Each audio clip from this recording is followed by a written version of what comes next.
Hello Ram గారు. Hi నారాజు. కొన్ని సందర్భాల్లో అండి చాలామంది ఫేస్ చేసేటువంటిది అంటే కొంతమందిలో మనం పర్టికులర్గా చూస్తాం. మన తప్పు లేకపోయినా నీ వల్లే ఇదంతా, నువ్వే చేసావు, దీనికి కారణం నువ్వే అని నిందించేసి వెళ్ళిపోతూ ఉంటారు. అది కొన్నిసార్లు జరిగితే ఓకే.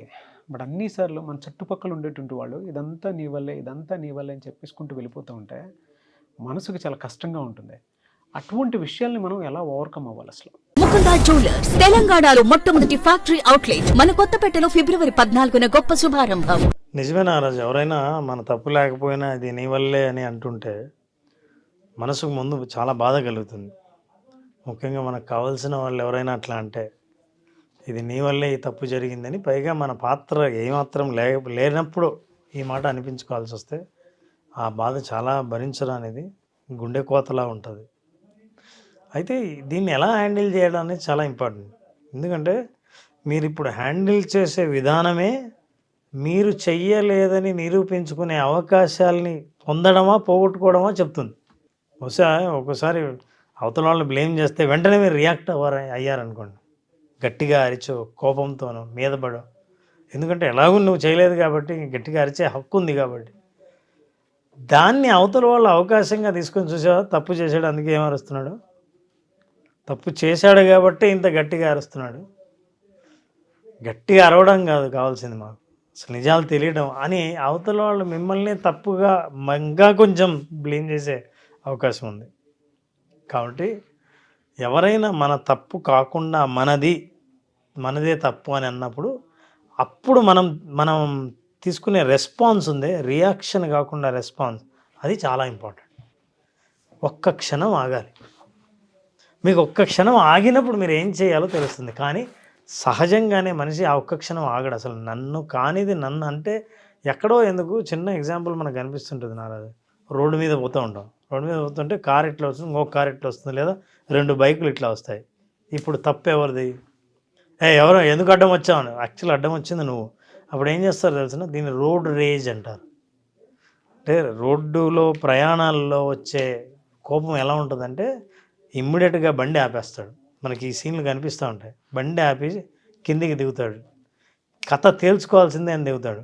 వెనకాల ట్రాఫిక్ ఆగుతుంది, చాలామంది ఆగిపోయింటారు, హారన్ కొడుతుంటాడు, ఏమీ పట్టించుకోడు. ప్రస్తుతం తప్పు నాది కాదు నీది అని తేల్చేదాకా నేను ఇంటికి పోయేది లేదు అని. అవతల వాడి ప్రయత్నం కూడా అదే.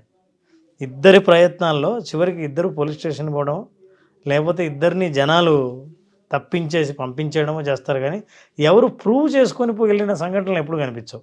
అంటే నాదే తప్పు, మీరు చెప్పింది నేనే పొరపాటున అన్నాను అని.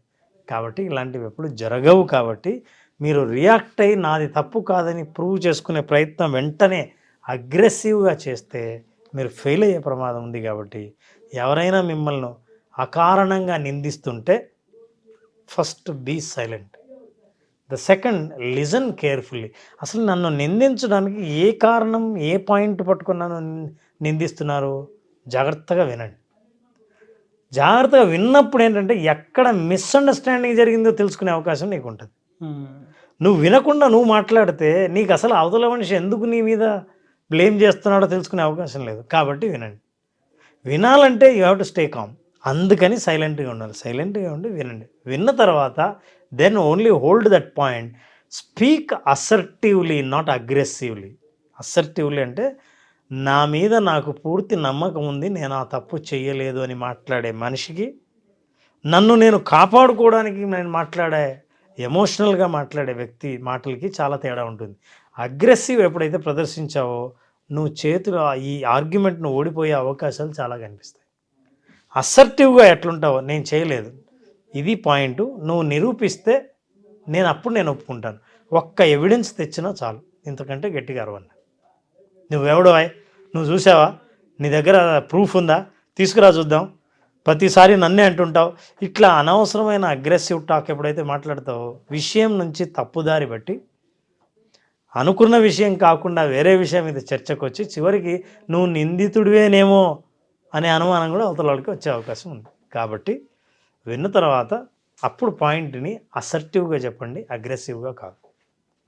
ద థర్డ్, ఇంకోటి మోస్ట్ ఇంపార్టెంట్ అంటే అవతల వాళ్ళు ఏమైనా మిస్అండర్స్టాండ్ చేసుకున్నారేమో అని కూడా మీరు ఆ ఎంపతితో వినండి. విన్నప్పుడు అరే నువ్వు పొరపాటు పడ్డావు, అది నేను కాదు ఇంకెవరో, ఈ మాట్లాడింది ఈ మాట నేను కాదు అని చెప్పడానికి మీకు అవకాశం ఎప్పుడు వస్తుందంటే బహుశా అవతల వాళ్ళు అర్థం సరిగ్గా చేసుకోలేదేమో అని ఆ ఎంపతితో మీరు విన్నా కూడా మీకు అవకాశం దొరుకుతుంది ప్రూవ్ చేయడం కోసం మీరు కాదని. ఇక తర్వాత ఒకవేళ ఇంత జరిగినా మీ తప్పు కాకపోయినా అన్నీ చేసినా మీరు అనిపించుకోవాల్సి వచ్చింది అనుకుందాం, దీని నుంచి మీరు నేర్చుకున్న పాఠం ఏంటి? ఈ పాఠం ఏంటి? అమ్మ ఇట్లాంటి వాళ్ళని మాత్రం మనం కన్విన్స్ చేయలేం. అనవసరంగా వీడికి చెప్పే ప్రయత్నం మాత్రం చేయకూడదు.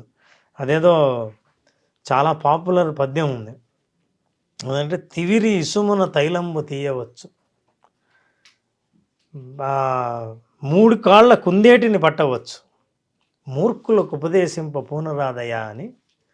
ఏదైనా ఈ ఇసుకను తీసుకొని ఎట్లయినా సరే నూనెనైనా బయటికి తీయచ్చు, 3 కాళ్ళుండే కుందేలనైనా పట్టుకోవచ్చు, కానీ మూర్ఖులకు మాత్రం ఉపదేశించడానికి ప్రయత్నం చేయలేము. అట్లాంటి వాళ్ళని వదిలేయడమే మంచిది అని మనమే పాఠం నేర్చుకొని తప్పుకొని పోవడం మంచిది అని. అట్లాంటి పాఠం కూడా నువ్వు నేర్చుకున్నా అక్కడ కూడా మనం తప్పుకోవచ్చు. మీరు ప్రతిసారి పోరాడి గెలిచి మీ తప్పు కాదని నిరూపించుకోనక్కర్లేదు. ఒక్కొక్కసారి సైలెంట్గా తప్పుకోవడం కూడా ఒక పెద్ద పాఠమే. సో ఈ సందర్భాలని బట్టి మీరు ఇలా రెస్పాండ్ అయినప్పుడు మీరు మీ మీద పడిన అపవాదుని అవసరం ఎట్లా, ఒకవేళ మీరు కాదు నిందితుడు, మీ అనవసరంగా మిమ్మల్ని అంటున్నారు అని మీరు నిరూపించాలన్నా కామ్గా వినాల్సిన అవసరం ఉంది. అందులో తప్పునేదైనా పట్టాల్సిన అవసరం ఉంది. చాలా జాగ్రత్తగా మాట్లాడాల్సిన అవసరం ఉంది. ఈ సందర్భంలో మీ మాటలు, మీ ఎమోషన్, మీ భాష చాలా ప్రధానమైన పాత్ర వహిస్తాయి. కాబట్టి అతి జాగ్రత్తగా వ్యవహరిస్తే ఇది గొప్ప అనుభవం మనకు నేర్పిస్తుంది. ఈ అనుభవం నుంచి ఎట్లాంటి పరిస్థితినైనా నేను ఎదుర్కోవచ్చు అన్న కాన్ఫిడెన్స్ కూడా మీకు బిల్డ్ అవుతుంది. దీనికి మీరు బలి అయితే అవతల వాళ్ళకి అప్పటికప్పుడే సమాధానం చెప్పాలని చూస్తే, అగ్రెసివ్గా ప్రవర్తిస్తే, కోపాన్ని ప్రదర్శిస్తే ఇవన్నీ మీరు అనుకున్న ప్రయత్నాలన్నీ ఫెయిల్ అయ్యే అవకాశం ఉంది. బట్ కొన్నిసార్లు మనం ఇది కాదు అని ఒక్కసారి విని మనం ఇది అని ప్రొజెక్ట్ చేయాల్సినటువంటి అవసరం కూడా చాలా ఉంటుంది. అప్పుడు తప్పు ఎవరిది, ఎక్కడుంది, ఏ విధంగా ఉందనే దాని మీద అవగాహన వస్తారు. దీనికి స్ట్రాటజిక్ థింకింగ్ చాలా అవసరం. ఎందుకంటే నువ్వు ఎప్పుడైతే ఖచ్చితంగా నిర్ణయించుకున్నావో నేను ఇది కాదని నిరూపించే ఇక్కడి నుంచి కదలాలని అనుకున్నావో, దానికి స్ట్రాటజిక్ థింకింగ్ లేకుండా కేవలం మీరు ఎమోషనల్గానే ఆ ప్రయత్నం చేస్తే ఫెయిల్యూర్ అయ్యే అవకాశం ఉంది. కాబట్టి స్ట్రాటజిక్ థింకింగ్కి నేను చెప్పిన ఇందాక మీరు ఎంత జాగ్రత్తగా వినాలి, ఎలా మాట్లాడాలి, కామ్గా ఎలా ఉండాలి, అగ్రెసివ్గా ఎలా ఉండకూడదు, ఇవన్నీ మనం దృష్టిలో పెట్టుకుంటే నిజంగా మనం అందులో లేనప్పుడు ఇందులో ఇంకొక కోణం కూడా ఉంది. బహుశా వాళ్ళ నిందలో ఎక్కడైనా నాకు తెలియకుండా నా పొరపాటు కూడా ఉందేమో అని తెలుసుకునే ప్రయత్నం కూడా చేయాలి. అంటే ఫస్ట్ మనం బాగా మాట్లాడాలన్నా, మన తప్పుని యాక్సెప్ట్ చేయాలన్నా సెల్ఫ్ అవేర్నెస్ చాలా ఇంపార్టెంట్. సెల్ఫ్ అవేర్నెస్ అంటే ఏంటి? నేనేంటో, నేను ఏదైనా తప్పు చేసే అవకాశం ఉందా, నేను అసలు ఆ తప్పు చేసే అవకాశమే లేదా అన్న క్లారిటీ మన మీద మనకు రావాలంటే మనకు అవేర్నెస్ ఉండాలి.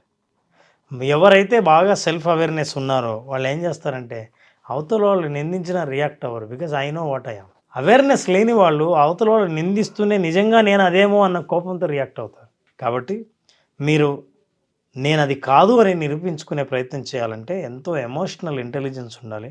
భావోద్వేగాల్ని ఎలా అదుపు చేయాలో తెలిసిన వాళ్ళు అయి ఉండాలి. మీరు ఇలా కనుక హ్యాండిల్ చేయగలిగితే సిచ్యువేషన్ని అద్భుతంగా మీరు ప్రూవ్ చేసుకుని బయటపడగలరు.